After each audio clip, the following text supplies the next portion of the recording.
Hi, my name's Shane, My name is Stella. and we are an international couple living here in Hastings, Nebraska. We want to make this video to show people the little differences that we find or that we have observed because we are an international couple living together. We have been married for 4 years and together for 7 years. We met in China as I was teaching English over there in China, and I stopped at a coffee shop to get something to drink, and I randomly ran into this lovely lady, and the rest is history. So what is it like to be married to a Chinese person? To be honest, I don't really think about I'm married to a Chinese person. For me, I'm married to Stella. I don't consider her her being Chinese doesn't really affect how I feel about her. However, there are differences as we had introduced when it comes to living. Due to cultural differences, maybe how Stella was brought up in China and how I was raised in America. Just little things that are pretty obvious that we think you might find interesting. Do you like Chinese food? Yeah, I do like Chinese food. I thought living here in America I liked Chinese food, but then I went to China and I realized there's so many different kinds of Chinese food, and it is very different than the Chinese food here, much better, and much more variety. And now I really love Chinese food. And as a fact, I think, how often do you think we eat Chinese food? I think we eat Chinese food all the time. Yeah, we pretty much on a daily basis Yep. we eat Chinese food. Maybe breakfast I have to make bacon and eggs, but other than that, for lunch and dinner, pretty much we cook Chinese food. Why do you think we cook a lot of Chinese food? Because I like Chinese food and I don't know how to cook Western food. Yeah, I think that's true. I also think it's easy. It's just a really easy thing to make. It's, I guess the style that you often cook is just a bunch of garlic and oil, and we always add ginger, maybe for some flavor, and then you saute it with some soy sauce, salt, and Just maybe mix a little everything extra. together. Yeah, mix everything together, all the vegetables, all the meat and Yep, stuff, and just add everything add together. a little bit of and sauce. stir And fry. it's pretty easy to go. So are you using chopsticks instead of forks?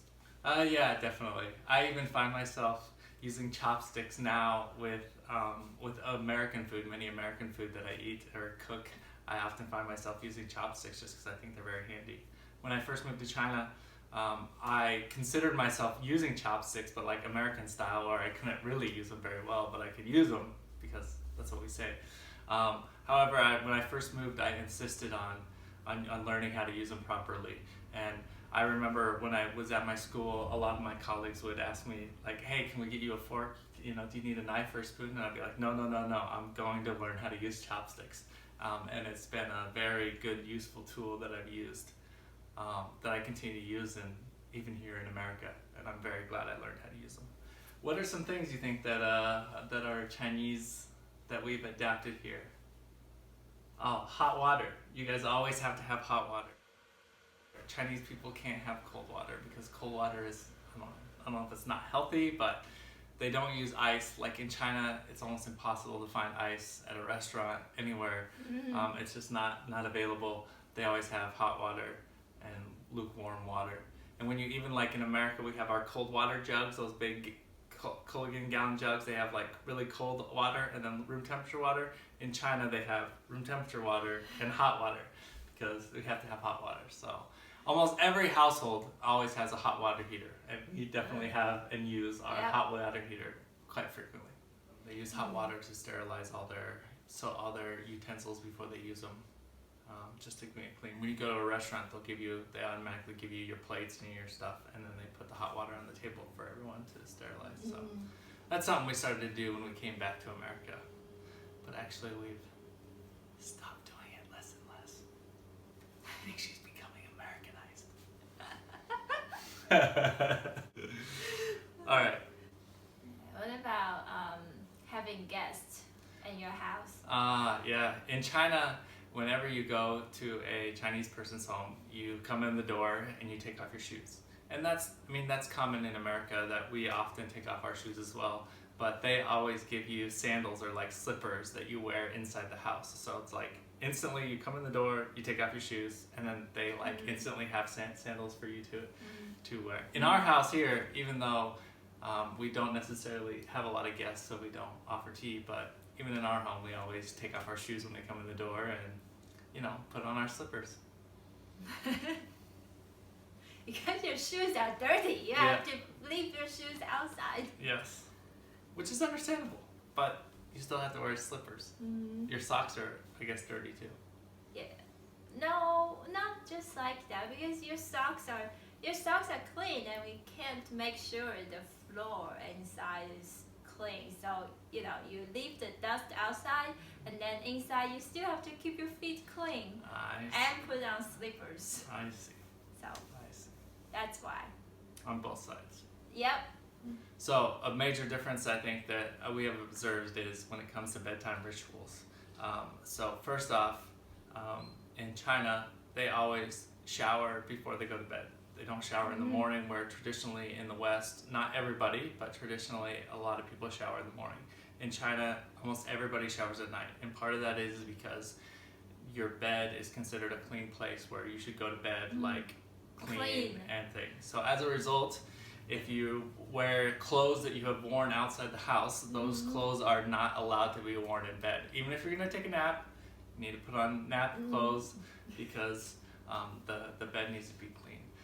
And another difference when it comes to bed is that sheets, like in America, we have a top sheet that we wear over us, and then we have our blankets. But in China, and maybe even in other European countries, I don't know if this is true, they have the duvet that fits I don't even know how to say it, but it fits over the blanket. So then you don't have a sheet, you just have a blanket with this sheet little over it. So it was actually interesting. It was difficult finding one here in Hastings when we first got. It's difficult to find one. Yeah, we really had to look, and I think my mom actually had one randomly stashed at her house that we found. But in terms of like going to the store and buying one was very difficult. Yep.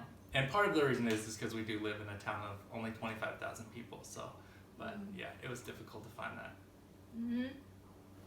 We hang our clothes dry. We don't dry them usually in a dryer. Yeah, I've never been to a Chinese person's house that had a dryer, clothes dryer. Like everybody just washed their clothes in a washing machine and then they hung their clothes out to dry. And a lot of people have like decks or balconies that they can hang their clothes outside. But even in America, we have a dryer, but we almost never use it. We still always hang our clothes. Yeah. It saves energy. Yeah. It saves energy, and I don't know, it's just more natural. Yeah. It's one of those things that I don't really think it's not that big of a deal. If I need to hang the clothes, I'll hang the clothes. I think, is it really that different? I don't think we are not normal couples. We're just normal couples living together. Yeah, we're a normal couple that just has little differences that we've adapted, like little habits. And I think that that's the same in any two couples. Even if you're married and raised in different homes, your family is going to have different things that they always do, and you have to learn to adapt. Different ways of doing things. Yeah, and you just learn to adapt and find out what is really that big of a deal and what is not. And if it's really something that she values, then and it's not that big of a deal, I'll gladly do it. And I think that the same is for her. So it's really easy. It makes our relationship as normal, and we've managed to not let these little things get to us, and we have a pretty peaceful marriage. Yeah, just make sure you do things my way. That's right, her way. I always do things her way. It's really not that bad, I promise. Making rice the Chinese style. You add your rice, you add your water, up to your finger.